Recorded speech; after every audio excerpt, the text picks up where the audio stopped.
Hey, what's up? My name's Alex Suber, and welcome to the Beyond Sundays podcast. I'm so excited that you're with me today. Today, I am joined by, I'm not joined by anybody. I'm just here by myself. So I'm joined by you today. You're my special guest, and I'm so excited to talk about what God is doing in the life of our church. So we're about to dive in, but before we do, real quick, just to remind you, this is the podcast where we talk a little bit about what we preached on Sunday at Oasis Church, or maybe Saturday night, depending on the season we're in as a church.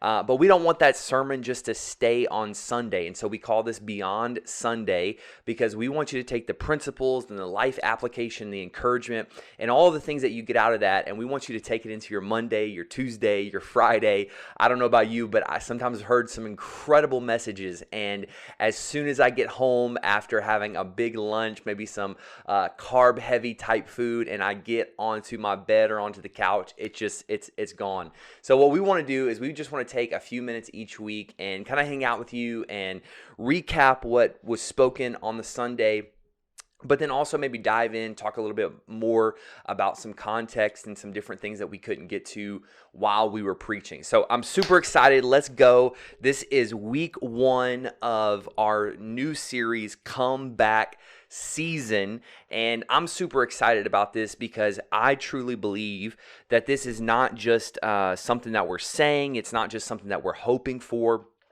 but I'm really believing that God is bringing so many believers, so many churches, so many ministries, bringing us back right now, that we are in the middle of this comeback. And it's kind of a little bit of a play on the word for us. You know, we're saying it in one way as a spiritual comeback, a comeback into all of our destinies and what God wants to do in our lives, but then also a comeback of, hey, come back to church, get back involved, step back into all that you were doing before the past year or so. So week 1 of our comeback series, and this really what I was just saying is how I open the sermon, just declaring that this is a comeback. And maybe you're thinking to yourself, well, like, you know, how do you know it's a comeback season? And maybe you're thinking, how did God speak to you? And did you hear an audible voice and those different things? And I'll be honest with you, no, I didn't.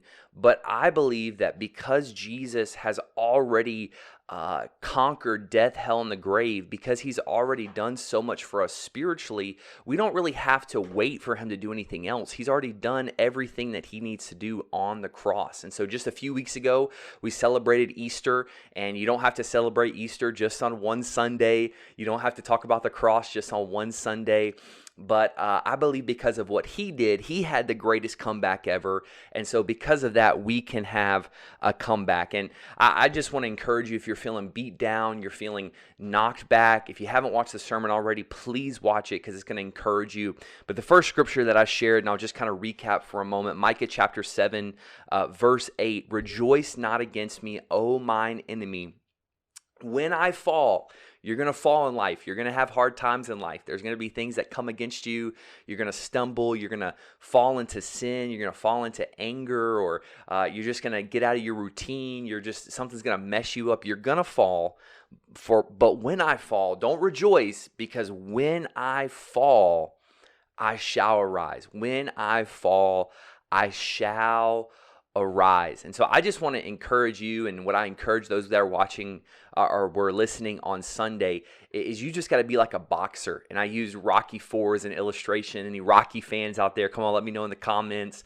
And I was talking about how, you know, Rocky really it really isn't that great of a boxer. I mean, he always got beat down no matter who he was fighting, but he was fighting this Russian guy, and there's all this kind of double meaning, because not only are they fighting, but at the time it was the United States and the Soviet Union. So this was almost like a match between the United States and the Soviet Union. So it was this big deal. It went way beyond just Rocky or Ivan.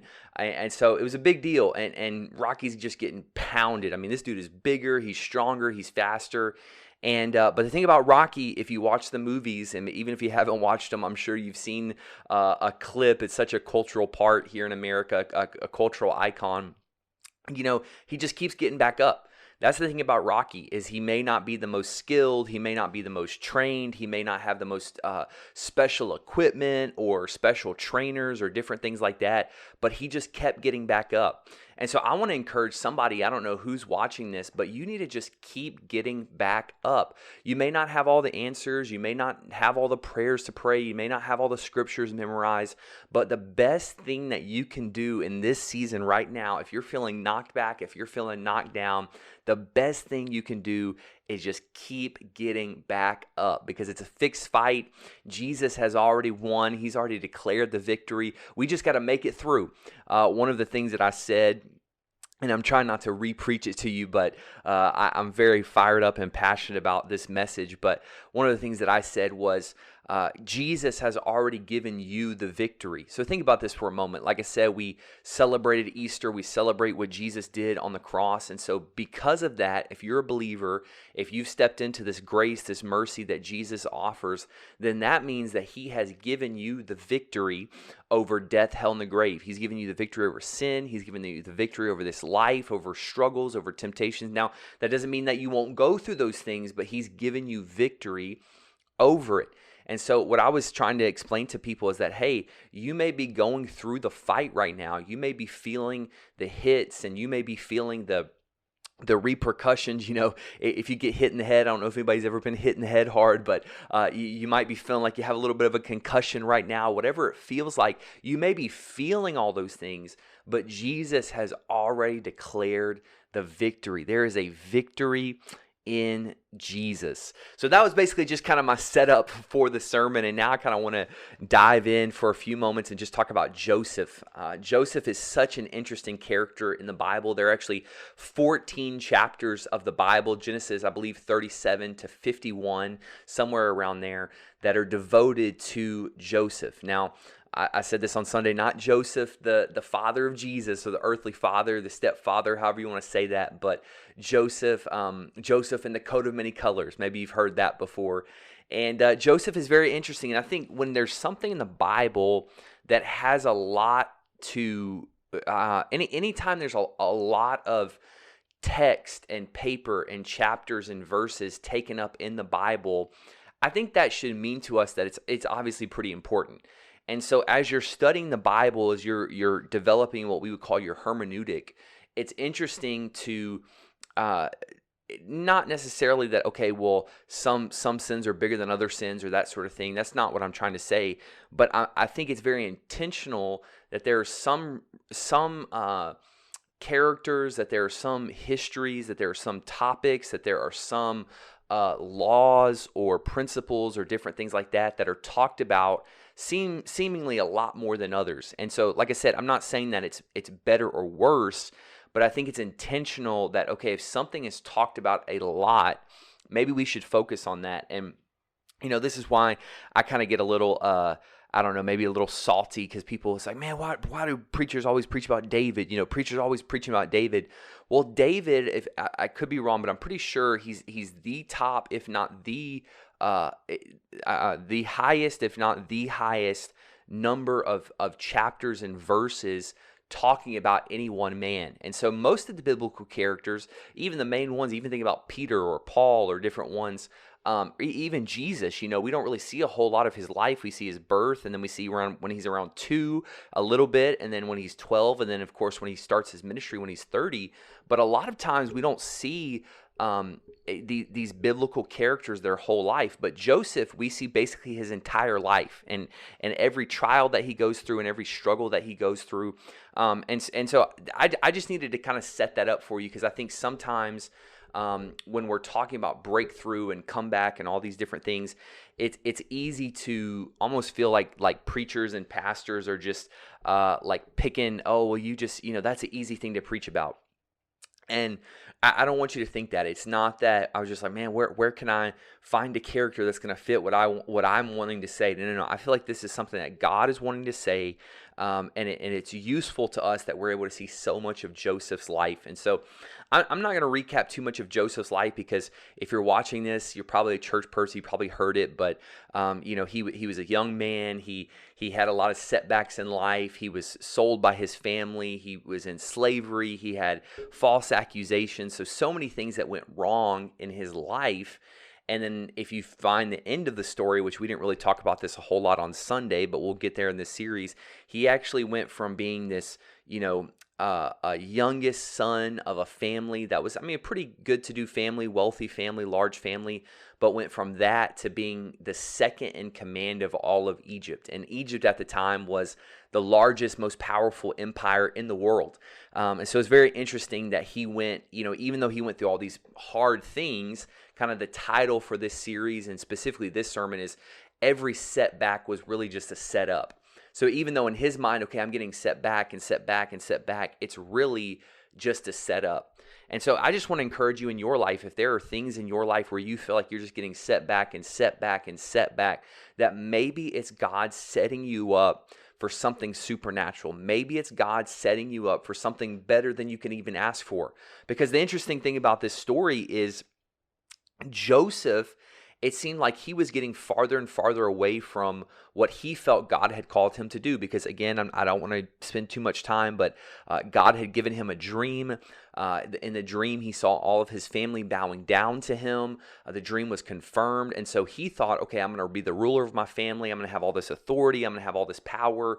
And that's kind of what was going on in his mind. Well, the farther he got knocked back when he was betrayed by his family, when he was, they staged his death. They sold him into slavery. He was taken into Potiphar's home and then falsely accused. When all these setbacks happen, it's like I'm getting so far away from where I thought God was going to take me, from what I thought God had for my life.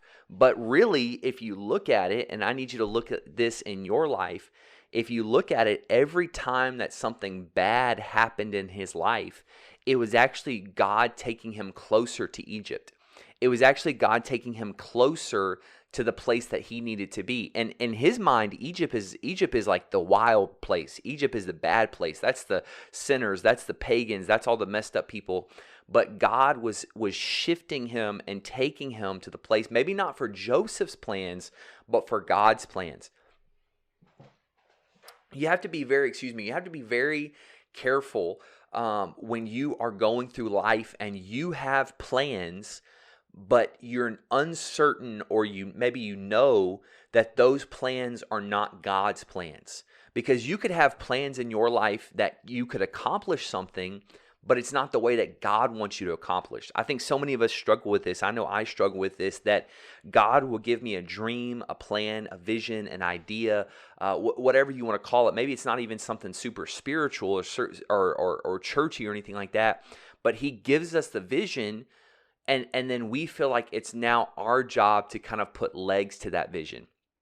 So we're thinking, okay, well, God, you gave it to me, and now I have to figure out how to make this happen. I don't know about you. Let me know in the comments. Say something if you've ever felt that before. But we feel like we have to make it happen. And the thing that I brought up, and just to dive into it a little bit more, is it's so funny to me that we'll trust God to give us the supernatural dream, but then we don't trust him to give us the supernatural provision. Like we'll trust him for the supernatural vision, but not the supernatural provision. So we have to think about, okay, if I'm following God, but these things aren't matching up with my plans, could it be that my plans and God's plans are different?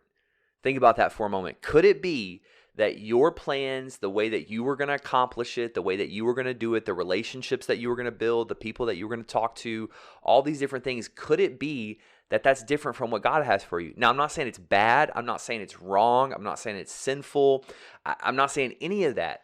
I'm just saying, what if the plan and the pathway, the purpose, come on, all the P words, what if it's different than what you have in mind? And are you okay with giving up your plans, giving up the way that you would do it, the way that you would go about it, the people that you would talk to, the city that you would live in, the job that you would take, the meetings that you would schedule? Are you willing to give up all of that and say, okay, God, well, your plans are better than my plans. Your plans have to be better than my plans because you're God. You're all knowing. Your plans have to be better than my plans.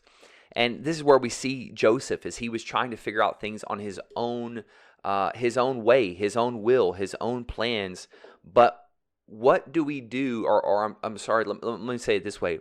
How do we walk in that? Well, 2 Corinthians chapter 5, verse 7, we walk by faith and not by sight. And I don't want to redo the whole illustration again, go back and watch the full sermon on YouTube, but I begin to talk about the difference between what we see with our eyes, which is our sight, versus what we see in our spirit or when our eyes are closed, which is our vision. And so there are things that I see with my eyes open. I'm in my office right now. I have a microphone. I have coffee. I have an iPad. I have a camera. I have lights, all these different things. There are things that I see with my eyes, but then there are things that I see with my eyes closed. And even in this example of me recording this podcast, there are things that I can see in the natural, but when I close my eyes and I begin to look into the supernatural of what I feel God has called me to do, then there are things that I can see in the supernatural and with vision that are so much greater than what I can see right now. And I'm probably going to be preaching on this a little bit Sunday, so you might be getting a little bit of a teaser if you're watching this before part 2 of the Comeback Sunday. But even while I'm sitting in this room, I'm so thankful that we've been able to set up this room over the past several weeks and months. It's been a huge undertaking for myself, honestly. And we have so much equipment. There's a little, I don't know if you guys can see, this camera right here. So we've got a camera right here. We've got a camera right here. We've got a camera right here. I'm switching everything on this little deal. I've got my iPad. I've got my cool little wannabe podcaster little thing that I can move around. And so it's cool, and I'm thankful for it. But when I close my eyes, I don't just see me by myself in a small room with a couple cameras and me having to set everything up by myself, which again, it's not about, I don't want to have to set all that up. It's not about that. But I see teams of people and people that are creatives and people that are filmmakers and people that are storytellers and doing so much more than just sitting at a desk and talking, because maybe this is what I can do, but I know that there are people that are connected to Oasis and connected to our ministry that can do so much more. And so when my eyes are closed, I see so much more than what I can see when my eyes are open. And so Joseph, when he was going through life, when you looked around, when his eyes were open, it wasn't looking too good. But when he closed his eyes and began to think about the vision that God had given him, that's when things really started to open up. Really, the last part of this that I'm going to get into, and I hope you've enjoyed this. If you haven't already, just take a little station break. Go ahead and subscribe to this channel, the 1010 Collective. We're starting several different shows. Would love for you to be a part. Make sure that you know when they release. Also, if you could comment and like the video, that helps us with the algorithm so that more people can see this. But anyways, let's dive back into the content. So Genesis chapter 45, verse 5, and this is what I really think this could be a takeaway for so many of you that are watching right now. Genesis chapter 45, verse 5, Joseph's brothers have come to him. They're scared because they realize that it's him, and hey, we sold him into slavery, and now he's this big, ruler, and he's gonna kill us. He's gonna sell us into slavery. He's gonna put us in prison. But this is what he says: "But now do not therefore be grieved or angry with yourselves because you sold me here, for God sent me before you to preserve life." So don't be angry that you sold me, because God sent me. And I won't go through the whole thing, but he actually says that about 3 or 4 times in this paragraph. He just begins to say over and over and declare over and over in their life. He's like, hey, don't be mad about what you've done, because God was actually using it for good. A few chapters later on is where we see the famous scripture says what the enemy meant for evil, God turned it around and used it for my good. And so what you have to realize, and what you have to make a decision about, I won't even say realize, because maybe some of you have realized, but what you have to make a decision about is, are you going to choose to look at your life as I was sold out or I was sent out? Think about that for a moment.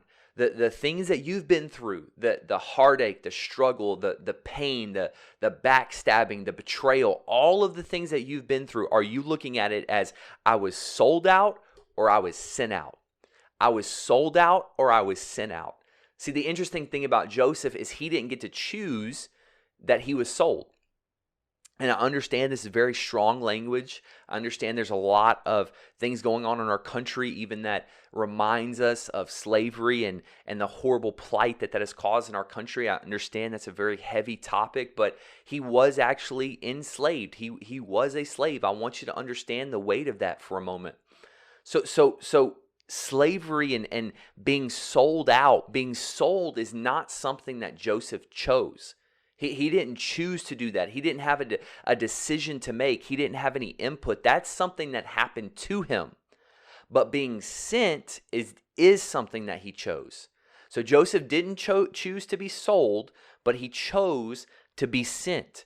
And what happens is when you maybe you're like, well, how does that apply to my life? Well, here's the thing. There are things in life that you didn't choose. You didn't choose to be abused. You didn't choose for your family to abandon you. You didn't choose for your education to fall apart because of outside things that you couldn't control. You didn't choose the family you were born into. You didn't choose the way that maybe your area, your country, your city treats people that are your ethnicity or from your background. You didn't choose those things. So there are things that you didn't choose, but then even those same things that seem so bad and seem so wrong and seem like God could never do anything with them, because of your perspective, you can begin to shift that and you can say, okay, I didn't choose to be sold, but I can choose to be sent. Being sent is all about perspective. It's all about saying, okay, God, I'm in this foreign place. I'm in this weird place. And I'm going to choose to believe that whatever you're doing in my life right now, as I'm listening to this guy on a podcast and I'm worried about tomorrow and I'm worried about my kids, I'm worried about my job, I'm worried about getting a job because I got let go, whatever's going on in your life, you didn't maybe choose those things. Again, I'm not validating those. I'm not saying that they were okay. I'm not saying that God did them. You maybe didn't choose those things, but God can turn it around and you can choose to be sent. Because what if Joseph had seen his brothers and he had not worked through the pain and the scars and the trauma? And when he saw his brothers, instead of treating them with kindness and instead of saving them and saving his entire family and saving Egypt, because that was what the dream was all about, really. It wasn't about Joseph becoming somebody that had all this status and notoriety. No, it was about saving his family and saving Egypt from a famine. But what if he had chosen to stay sold and not sent? What if Joseph had chosen to place his identity in the idea that he was sold instead of saying, no, my identity, I may have been sold, that may have happened to me, but what my identity is that God sent me. What my identity is in that God sent me. And so I'm just believing that as you're watching this today, share it with somebody, encourage somebody with it. There are some of you that are watching this where you feel like you have been sold out. And again, I'm talking kind of figuratively. I'm talking about somebody stabbed you in the back. Somebody let you go when you shouldn't have been let go. You got passed over for a promotion. You got a divorce when you were trying to do your best and you were trying to live godly and it just came out of nowhere. Whatever happened in your life where you feel like you got sold, something horrible happened to you. Maybe take a moment and think about, how can God use this to send me into my comeback? How can God use this horrible experience and all of these setbacks? Maybe he's using these setbacks to set me up. Maybe all of these things that I've been through that I can't imagine that God could ever use, maybe it's all just a setup. It's a setup in your life, because I believe that you are having a comeback season. Wherever you're watching this, whenever you're watching it, maybe you're watching it 10 years from now, 20 years from now. I don't even, maybe you're watching it in virtual reality right now. I don't know. But here's the thing I know. It doesn't matter when you watch it, because Jesus has already given you the authority to have a comeback. Whenever you're ready for it, he gives you the power. You just have to step into it, because he has all power. And now he is giving that to you so that you can step into your comeback season. Come on, somebody. I hope you got something out of that. Please interact with me. Drop something in the comments. Let me know something that encouraged you from that, or maybe it sparked an idea. If there's a question that you have, I would love to answer any questions. I would love to just interact with you in any way that we can. I want to thank you guys for watching as we're wrapping stuff up. Again, I know I've already said it a couple times, but it really does help us when you subscribe to this channel, when you like the video, when you hit the notification bell, when you leave a comment. All those different things help us so much. And so if you've been wondering, hey, how can I support them? How can I bless them? I love Pastor Alex, I love Pastor Jonathan, I love Oasis. What can I do? If you would just do those simple things starting out, that would be incredible, because it would allow this content to be pushed out to more people. You always wonder how those videos go viral. Well, it's because people comment on them and share them and like them and all that sort of thing. So if you wouldn't mind, just take 30 seconds, go ahead and do all that sort of stuff on this video. Again, want to thank you guys for watching. I want to thank those of you that give faithfully towards Oasis Church, those that are a part of our church, and even those that are extended family but still sow into Oasis. That is what makes this ministry possible and all of the different ministries that we do. And so if this blesses you, maybe consider giving towards Oasis Church. Of course, I'm not going to ask you for money. This isn't a paid thing. I've already said it. We're not trying to make money, but it does cost money for us to do all of this content and all the equipment and gear and all that kind of stuff. We want to keep putting out quality things that you enjoy. And so pray for us, like it, share it, whatever you can do. We would love it, and we will see you. Kind of messed up there for a second. We will see you next week and continue on in part 2 of our Comeback series. Come on, somebody just say it with me. Comment in the chat. Well, I'm gonna say it one more time. Come on, somebody say it with me out loud in your car, in your truck, wherever you are right now. Come on, I'm coming back. I'm coming back. Love you guys. See you soon.